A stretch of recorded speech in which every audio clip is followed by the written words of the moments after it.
Gusto mo ba na hinding-hindi makakatulog sa kakaisip sa'yo ang taong mahal mo, boyfriend o girlfriend mo?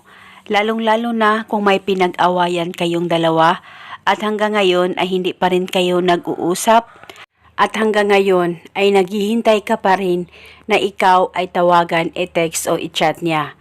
Pero wala talaga dahil sa napakatigas ng kalooban niya at napakataas ng pride niya.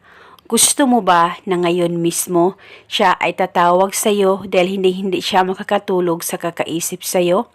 Pwes gawin mo itong napakasimple at napaka-epektibong ritual na ituturo ko sa inyo ngayon.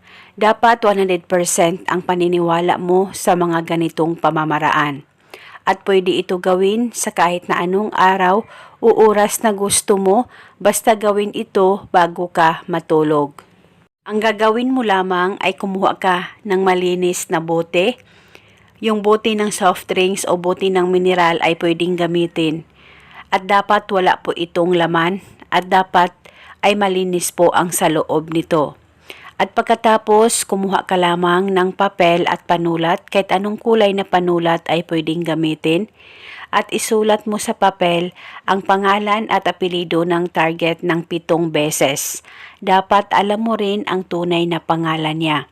At pagkatapos mo nang masulat ito, ay i-roll mo lamang ang papel at saka isilid o ilagay ito sa bote na inihanda mo. At pagkatapos, kumuha ka lamang ng kaunting asin at isilid mo rin ito kasama yung papel. At nang malagay mo na ang papel at ang kaunting asin, ay hawakan ang bote, ilapit ang bunganga sa bote sa bunganga mo at ibulong mo ang mga salitang ito. Pangalan at apelido, ikaw ay hindi makakatulog sa kakaisip sa akin at ngayon mismo ako ay kukontakin mo. Ibulong mo lamang ito ng 7 beses at pagkatapos pwede mong ilagay itong bote katabi ng higaan mo o pwede mo rin itong ilagay sa damitan mo sa ibabaw ng kabinet mo. Huwag nyo lang pong takpan itong bote, hayaan mo lamang ito na nakabukas. At kinabukasan, bulungan mo itong bote sa kahit na anong oras, basta gawin ito bago ka matulog. At depende po sa inyo kung hanggang kailan nyo po gustong ihinto ang ritual na ito.